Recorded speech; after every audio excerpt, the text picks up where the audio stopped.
பார்த்தோம் அப்படின்னா உலகம் உருண்டை அப்படின்னு சொல்லிடுவாங்க. உடனே நம்ம எல்லாம் கற்பனைக்கு எப்படி கொண்டு போவோம்?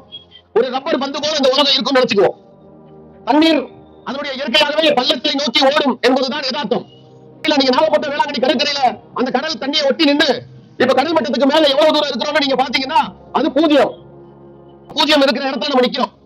நம்ம திருச்சி மாவட்டம் அந்த கடல் மட்ட தண்ணியில இருந்து 75-80 மீட்டர், நம்ம நின்று இருக்க பகுதி 85 மீட்டர் உயரத்துல இருக்கும். 85 மீட்டருக்கும் கீழே தான் அந்த கடல் மட்டம் இருக்கு. அப்படியே அடுத்தது நீங்க கோயம்புத்தூர் பக்கம் போனீங்கன்னா 300 மீட்டருக்கு மேலதான் அந்த மலைப்பகுதிகள் இருக்கு. இப்படியாக கடற்கரையிலிருந்து நேர உருண்டையா அப்படியே நம்ம கற்பனை பண்ணி வச்சிருக்க மாதிரி இந்த பூமி பந்து இருக்காது. மலையினுடைய உச்சிக்கு போகும்போது அங்கிருந்து இறக்கம் கடற்கரை வரை வெவ்வேறு வகையான ஏற்றத்தாழ்வு மேடு பள்ளங்களோடு கூடிய ஒரு நம்ம சின்ன குறிப்பு சொல்லணும்னா நம்ம கொரோனா காலத்துல இந்த கொரோனா வைரஸ் எப்படி இருக்குன்னு காட்டியிருப்பாங்க. அது மாதிரி ஒரு கற்பனை செய்து பாருங்க. அப்படித்தான் ஒரு பூமி பந்து மேடு பள்ளமாக தான் கடற்கரை வரைக்கும் பார்க்க போறோம். அப்படியாக அந்த மலை 1000கணக்கான கிலோமீட்டர் பரப்பளவுல கொண்ட மலையாக இருக்கும். அங்க பெய்யக்கூடிய மலை ஒரு இடங்கள்ல பள்ளங்கள்ல தேங்கி தேங்கி ஒரு வழியாக கடைபிடித்து பள்ளங்களை தேடி ஓடி வந்து இறுதியாக கடலை சென்று சேரும். இப்படியாகத்தான் நமக்கு இருக்கக்கூடிய இயற்கை அமைப்பு என்பது கர்நாடகத்தில் இருக்கக்கூடிய மலையில் எல்லாம் பெய்யக்கூடிய நிலப்பரப்பில், கேரளாவில் எல்லாம் பெய்யக்கூடிய மலை பிடிப்பு பகுதியில் இருக்கக்கூடிய மலைப்பகுதியில் இருந்து நம்முடைய தமிழகத்தில் உள் புகுந்து அடுத்தடுத்து பள்ளங்களை சென்று அது கடலை காக்கிறது. இப்ப என்ன பிரச்சனை? ஒரு குடும்பம் 10 பேர் இருக்கிறாங்க. சின்னப்பா பசங்க பெரியப்பா பசங்க வச்சுக்குவோம், எல்லாம் அண்ணன் தம்பி தான். உணவு கொடுக்குறாங்க. எப்ப இவ்வளவுதான் உணவு இருக்கு, இந்த உணவை பகிர்ந்து நீங்க எல்லாம் சாப்பிட்டுக்கோ, 10 பேர் உயிர் வாழ்ந்துங்க அப்படின்னு சொன்னா அதுல முதல்ல நான் தான் பெரிய அண்ணனுக்கு பிறந்தவன்.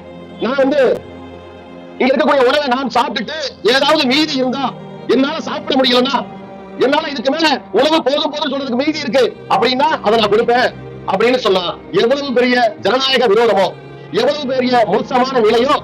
அப்படியாகத்தான் இங்கு எங்கள் தேவைக்கு ஏற்ற எங்கள் கொள்ளளவு, எங்களுடைய அணை எவ்வளவு நீரை தேக்கிக் கொள்ளுமோ அவ்வளவு நீரை தேக்கிக் கொண்டு எங்களுக்கு பாதிப்பு ஏற்படும், எங்களுக்கு கட்டுக்கடங்காமல் போய்விடும், வெள்ளம் ஏற்படும் என்ற சூழலில் கர்நாடகா உங்களுக்கான தண்ணீரை நாங்கள் திறந்து விடுவோம். அந்த உபரி நீரை விட்டு நீங்கள் பிழைத்தாலும் சரி செத்தாலும் சரி அதை பற்றி எங்களுக்கு எந்த ஒரு கவலையும் இல்லை என்ற போக்கில் நடந்து கொண்டிருக்கிறது. சரி, இது கர்நாடகாவுக்கும் அந்த குடும்பத்துக்கும், யாருக்கே பெரிய அந்த குடும்பத்துக்கும், தமிழ்நாட்டில் வாழ்ற சின்ன தம்பி குடும்பத்துக்கும் இந்த பிரச்சனை இருக்கலாம். ஆனா இதையெல்லாம் சரியாக பார்த்துக் கொள்ளக்கூடிய குடும்ப தலைவர் அரசாங்கங்கள் இதை எப்படி பார்க்க வேண்டும்? எப்ப இப்படி ஒரு அநியாயமா இருக்கக்கூடாது, வா உட்கார்ந்து பேசுவோம், அதுக்கு ஒரு வாரியம் அமைப்போம் அப்படின்னு சொல்லி உட்கார்ந்து பேசி அதற்கான முடிவை எடுத்து அந்த சகோதரர்களுக்கு தண்ணியை எப்படி பிடித்துக் கொடுக்க வேண்டும், உணவை எப்படி பிடித்துக் கொடுக்க வேண்டும் என்று முடிவு செய்து அவர்களுக்கான அடிப்படை வாழ்வாதாரத்தை ஏற்படுத்தி கொடுக்கக்கூடிய அளவுல முடிவு எடுக்கணுமா இல்லையா?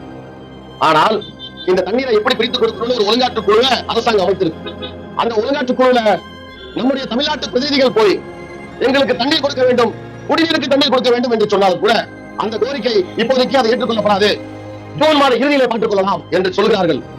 இங்க நமக்கு தெரியும், நம்ம வீட்டுல தான் போர் இருக்கு, நம்ம தான் ஆள் குழாய் கிணறு போட்டு நம்ம மின் மோட்டார் வச்சு தண்ணீர் எடுத்துக்கிறோம், நமக்கு எந்த பிரச்சனையும் கிடையாது. அது வந்து காவேரியில ஒரு குளத்தையோ எடுத்துக்கிட்டு நேரடியா போய் கொண்டு போய் குளத்துல அழுறவங்களுக்கு மட்டும்தான் பிரச்சனை. நம்ம வீட்டுல தான் நம்ம போர் போட்டுருக்கோம், நம்ம போர் வந்து தண்ணி நேரம் எடுத்து உறிஞ்சு குடிச்சிருவோம் அப்படின்னு நம்ம நினைச்சுக்கிட்டோம்னா நாம மிகப்பெரிய முட்டாள். ஆற்றுல தண்ணி வரும்பொழுதுதான் அது நிலத்தடி நீரா சேமிக்கப்பட்டு அந்த நிலத்தடி நீர் தான் பூமிக்கு அடியில் இருந்து நம்மளுடைய மின் மோட்டார்கள் உயர்ந்து கொடுக்கிறது. அப்ப ஏதோ நமக்கு மறைமுகமா மக்கள் என்ன நினைக்கிறாங்கன்னா பல இடங்கள்ல நேரடியா ஒரு பாதிப்பு வருதுன்னா அதை மட்டும் தான் பாதிப்பா உணர்றாங்க, மறைமுகமாக ஒரு பாதிப்பு வருதுன்னா அதை பத்தி கவலை இல்லாமல் நாம் இருந்து கொண்டிருக்கிறோம்.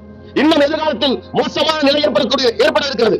டெல்லியில நம்ம செய்திகளை பாக்குறோம், குடிநீர் டேங்க் வந்துச்சுன்னா ஒரு தொட்டி வந்ததுன்னா அதற்குள்ள நூற்றுக்கணக்கான ஓசுகளை அங்கும் இங்குமாக எவன் விழுந்தாலும் பரவாயில்ல, யாருக்கு என்ன அடிபட்டாலும் பரவாயில்ல, நமக்கு குடிப்பதற்கு நம்ம குடும்பத்திற்கு தண்ணி வேணும்னு அந்த ஓசை எடுத்துட்டு போய் அந்த டேங்குக்குள்ள நுழைக்கிற காட்சிகளை நம்ம பார்த்திருப்போம். அப்படியான நிலைமை தமிழகத்துக்கும் வரக்கூடும். அதற்காகத்தான் இந்த காவிரி ஒழுங்காற்று ஆணையம் தமிழகத்துக்கான குடிநீர் உரிமையை பெற்றுத்தர வேண்டும்.